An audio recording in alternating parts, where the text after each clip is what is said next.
Bonjour, pour ce quatrième tuto Wings 3D, petit changement d'interface. Tout d'abord, je suis passé sur Windows 7, ce qui m'a permis de résoudre mon problème de driver des cartes graphiques, ce qui va éviter d'avoir des lignes parasites comme nous avions sur les tutos précédents. Deuxième chose, via le bouton qui permet d'accéder aux préférences de Wings, j'ai réduit la taille de la police de caractères, ce qui fait que les menus sont affichés en un peu plus petit, mais normalement on reste toujours lisible à l'écran, et ça me permettra principalement au niveau de la barre d'information en bas d'avoir plus d'informations affichées sur la largeur de la fenêtre.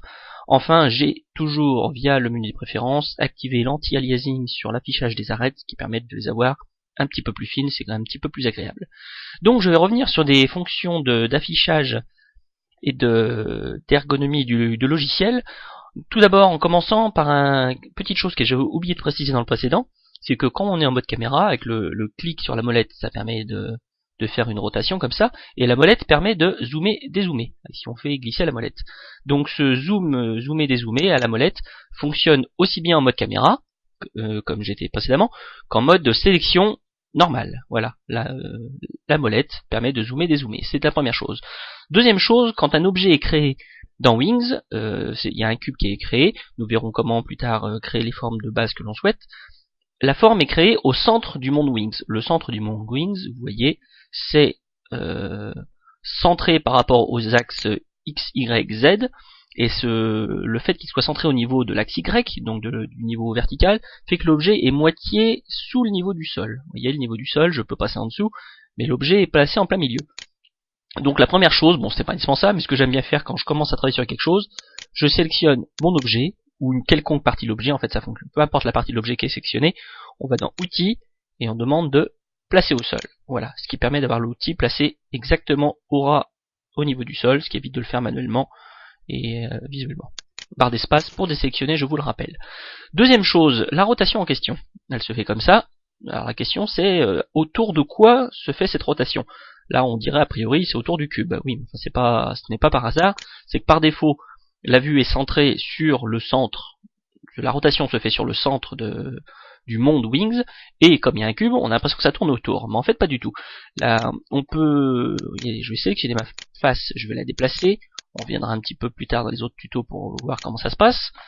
Mon cube est comme ça, et si je tourne, vous voyez, la rotation se fait toujours globalement au niveau du centre, du centre de la vue. Or, si je veux travailler sur cette face-ci, là vous voyez qui se déplace, je ne serai pas forcément placé en plein milieu. Donc quand on veut recentrer la vue et l'axe de rotation sur une partie en particulier, en l'occurrence une face, je vais le faire, on sélectionne la face, et dans la vue, il y a une fonction qui s'appelle recadrer, avec le raccourci majuscule A. Donc je vous incite bien sûr à vous en souvenir, cette fonction est très très pratique. Je reviens, si on fait majuscule, donc Shift A, hop, ça recentre la vue sur la partie sélectionnée, et ça permet également de recentrer, de modifier l'axe de rotation. Maintenant l'axe de rotation se fait sur cette facette. Vous voyez que quand je tourne, cette facette, même si elle devient invisible, la rotation se fait dessus. Je désélectionne, je vais aller sélectionner mon petit point qui est là-bas, je m'ajuste. Hop, voilà, il faut dézoomer. Alors le problème c'est que quand on sélectionne un point, il zoome dessus, et du coup on est beaucoup trop près. Là la rotation se fait sur ce point. Si on sélectionne deux arêtes comme ceci, majuscule A, hop, la vue est recentrée sur ces deux arêtes. En fait, c'est le plan de ces deux arêtes qui se retrouve comme centre de vue. Donc cette fonction, ce raccourci majuscule A pour recentrer la vue est vraiment primordial. Je reprends tout l'objet. Vous voyez la transmission de sélection, il y avait deux arêtes, je prends l'objet, tout l'objet devient sélectionné, majuscule A. Ça recentre sur mon objet, barre d'espace, je désélectionne, un petit coup de molette pour reculer, et on voit que ma vue est bien centrée à nouveau sur tout mon cube. Donc ceci c'était pour recentrer la vue sur un élément qui nous intéresse. Troisième chose, alors il y a un... Attendez, je vais désactiver la chose en question. Je viens de désactiver une petite fonction qui s'appelle la sélection intelligente.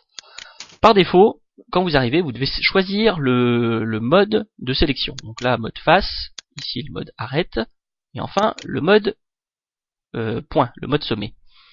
Wings propose une fonction intéressante. Vous voyez, si je me déplace pour l'instant, là je suis en mode voilà, en mode point, il ne va sélectionner que les points. Wings propose une fonction intéressante, donc je retourne l'activer, j'avais oublié de l'activer au début de ce tuto, ça aurait été mieux. On va dans les paramètres, et dans l'onglet général, il y a la surbrillance intelligente. On fait OK. Cette surbrillance intelligente, je fais un coup de barre d'espace pour tout désélectionner, et vous voyez en fait les 3 modes sont entourés. Normalement, s'il y a un mode comme ceci, il y a un petit cadre blanc pour indiquer que le mode est sélectionné.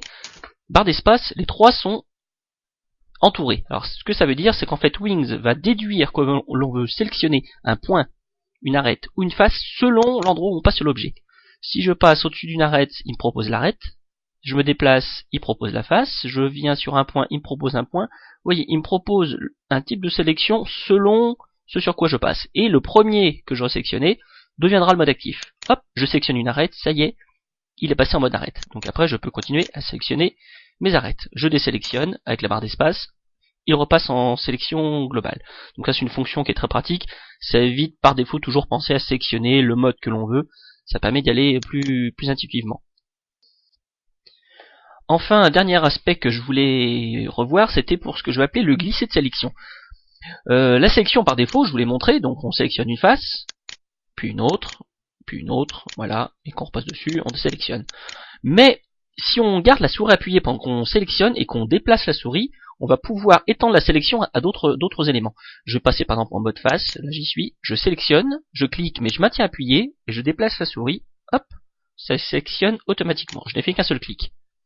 Donc pour un élément comme celui-ci, ça peut sembler un petit peu anecdotique.